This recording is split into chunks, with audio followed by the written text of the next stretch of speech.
Maximum NEET aspirants का सबसे ज़्यादा जिस सब्जेक्ट में प्रॉब्लम होता है वो है आपका फिजिक्स। और मैं भी उनमें से एक था जिसको फिजिक्स एकदम कुछ भी नहीं आता था। मेरा तो फिजिक्स इतना खराब था, इतना खराब था, इतना खराब था कि आप सोच सकते हो। एक बार 180 में से मेरे सिर्फ और सिर्फ 15 मार्क्स आए थे मॉक टेस्ट में।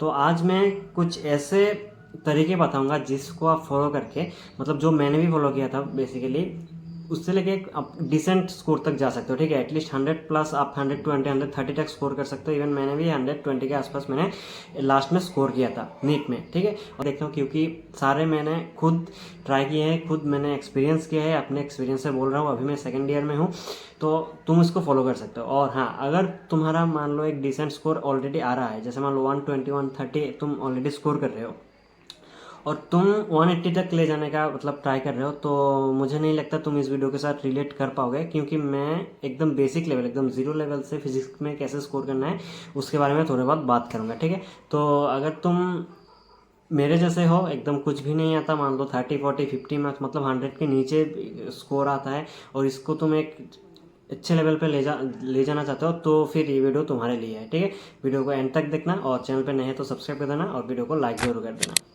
तो इस वीडियो में मैं मेनली 5 पॉइंट के बारे में डिस्कस करूंगा। एक है आपको रिसोर्सेज कौन कौन से यूज़ करना है, आपको मतलब क्वेश्चन प्रैक्टिस कहाँ से करना है और कैसे करना है, आपको रिवीजन कैसे करना है, फॉर्मूला शीट और आपका शॉर्ट नोट्स कैसे बनाना है, और लास्ट में आप वन शॉट से काम चला सकते हो कि नहीं सकते हो, कौन कौन चैप्टर्स है जिसको आप वन शॉट कर सकते हो, कौन कौन से चैप्टर्स है जिसको आपको डिटेल लेक्चर करना पड़ेगा। इस सारे के बारे में हम डिटेल में बात करेंगे, तो वीडियो को एंड तक देखना। सबसे पहले आता है रिसोर्स की बात। तो मेरे साथ बेसिकली जो प्रॉब्लम होता था वो है, मतलब एक टॉपिक को है ना, जितने बार मुझे खुद से सेटिस्फेक्शन नहीं आता है कि हाँ मैंने ये टॉपिक समझ लिया, तब तक मैं मतलब लेक्चर को 2-3 बार करता रहता था, बुक्स को 2-3 बार पढ़ता रहता था, मतलब डिफरेंट बुक्स ट्राई करता था। तो इससे मेरा तो कोई फ़ायदा होता नहीं, उल्टा टाइम वेस्ट बहुत ज़्यादा होता था। तो मैं तुम्हें एक ही सलाह दूंगा कि तुम सबसे पहले अपना मतलब टीचर्स से ही करो। आपको मतलब कहाँ से पढ़ोगे, कौन से मॉड्यूल को सॉल्व करोगे, कौन से बुक को आप फॉलो करोगे, उसको सबसे पहले अपना टारगेट सेट करो, और उसे लेके पूरा 2 साल आपका मेहनत करो। ठीक है, तो इसके लिए जैसे मान लो मैं एक एग्जांपल देता हूँ। बहुत सारे स्टूडेंट्स मुझे पूछते हैं कि फिजिक्स के लिए अच्छा टीचर कौन सा है, केमिस्ट्री के लिए अच्छा टीचर कौन सा है, इनऑर्गेनिक के लिए अच्छा टीचर कौन सा है। तो मैं बता दूं, ऐसा अच्छा टीचर कोई नहीं होता। ठीक है, ये पर्सन टू पर्सन वेरी करता है। ठीक है, जैसे मैंने पंकज सर से कुछ मुझे समझ में आता था, अगर तुम्हें पंकज सर से नहीं समझ में आता है तो पंकज सर तुम्हारे लिए बेस्ट टीचर नहीं रहेंगे। ठीक है, तुम्हें जिस टीचर से मतलब ठीक से समझ में आ रहा है उसको फॉलो करो। ये तुम्हारा सबसे बड़ा गलती है कि मेरे दोस्त भी एमआर सर से पढ़ रहे हैं, मुझे भी एमआर सर से पढ़ना पड़ेगा। हो भी सकता है तुम्हें एमआर सर से समझ में ना आए। ठीक है, मैं जस्ट एक एग्जांपल दे रहा हूँ। तो पहले हम अपना मतलब टीचर से ही करो। ठीक है, नेक्स्ट टॉपिक पर आता है क्वेश्चन प्रैक्टिस कैसे करना है।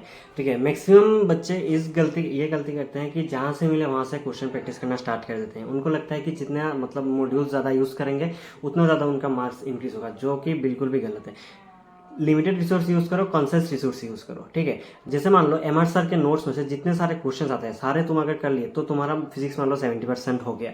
मतलब इतना ज्यादा क्वेश्चन प्रैक्टिस कराते हैं। इसके अलावा तुम अपने प्रीवियस ईयर क्वेश्चन जरूर करना, एनसीईआरटी के एग्जाम्पलर और एनसीईआरटी के मेन टेक्स्ट बुक के क्वेश्चन जरूर करना, जो मैं किया करता था। इसके अलावा तुम्हें अगर टाइम मिले तो थोड़ा बहुत करना, एकदम मतलब इस कोचिंग का मॉड्यूल उठा लिया, उस कोचिंग का मॉड्यूल उठा लिया, ऐसे तुमको नहीं करना है। ऐसे करके तुम्हारा उल्टा टाइम वेस्ट होगा और मार्क्स भी ज़्यादा उतना इंक्रीज नहीं होगा। ठीक है, क्योंकि अलग अलग कोचिंग उनके कोचिंग के हिसाब से आपका मतलब मॉड्यूल बनाते हैं। ठीक है, तो जिसके मतलब बहुत सारे ऐसे कोचिंग से मैंने मॉड्यूल देखा, मैं नाम नहीं लूँगा, कि मतलब नीट से रिलेवेंट ही नहीं रहते।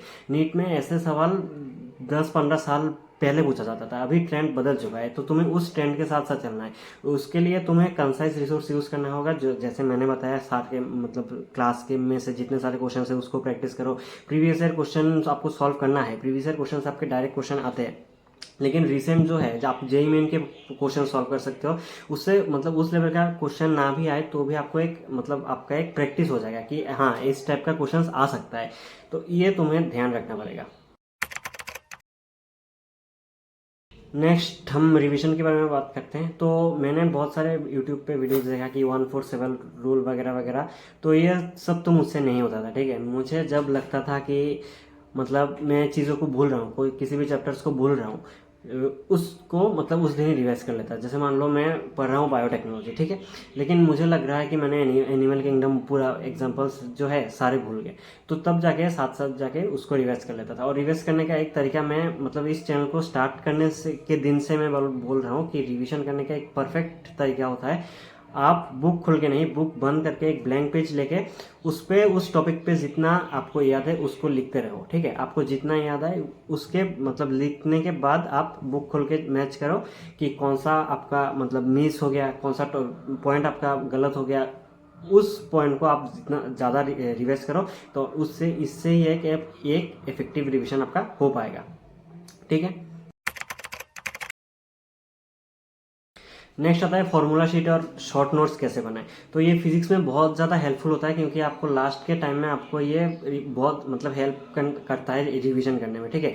मैंने पूरा फिजिक्स को मान लो आप इसके हेल्प से 2 घंटे में पूरा फिजिक्स को आप रिवाइज कर पाओगे। तो अगर तुम्हें लगता है कि तुम्हें खुद के हैंड राइटिंग के अलावा आपको पढ़ना नहीं है, तो तुम खुद बना सकते हो शॉर्ट नोट्स, या फिर मैंने अपने टेलीग्राम पे अक्सर देता रहता हूँ हर एक चैप्टर से related short notes, formula sheets. तो तुम मेरे टेलीग्राम चैनल ज्वाइन कर सकते हो, डिस्क्रिप्शन में लिंक दे दिया है, ठीक है। और मेरे सजेशन अगर मानो तो तुम अपने हाथ से बनाओ, आप चैप्टर को अच्छे से पढ़ के अच्छे से रिवाइज करके क्वेश्चन प्रैक्टिस करके तब जाके तुम एक शॉर्ट नोट बनाओ अपने हिसाब से, ठीक है। तब जाके उसको तुम्हें पढ़ने में भी मजा आएगा और तुम्हें समझ भी एकदम ठीक से आएगा, ठीक है। नेक्स्ट, आप बहुत सारे स्टूडेंट्स मुझे पूछते हैं कि वन शॉट मतलब करके तुम फिजिक्स कवर कर सकते हो कि नहीं कर सकते हो।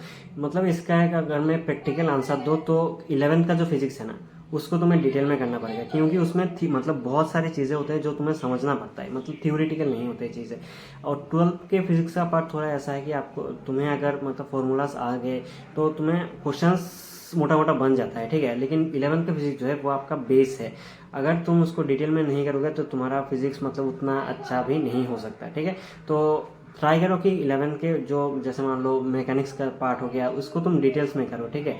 और यूनिट्स एंड डायमेंशन को तुम डिटेल में भी कर सकते हो, वन शॉट में भी कर सकते हो, क्योंकि ये सब बेसिक चैप्टर्स है, ठीक है। ये अगर तुमको ठीक से नहीं आए तो आपको 12 में बिल्कुल प्रॉब्लम होने वाला है, ठीक है। तो इन पॉइंट्स को ध्यान रखना, और कोई प्रॉब्लम हो तो मुझे कमेंट पे बता के जाना, और या फिर टेलीग्राम पे भी मुझे अपने डाउट्स पूछ सकते हो। तो आज के लिए इतना ही, थैंक यू।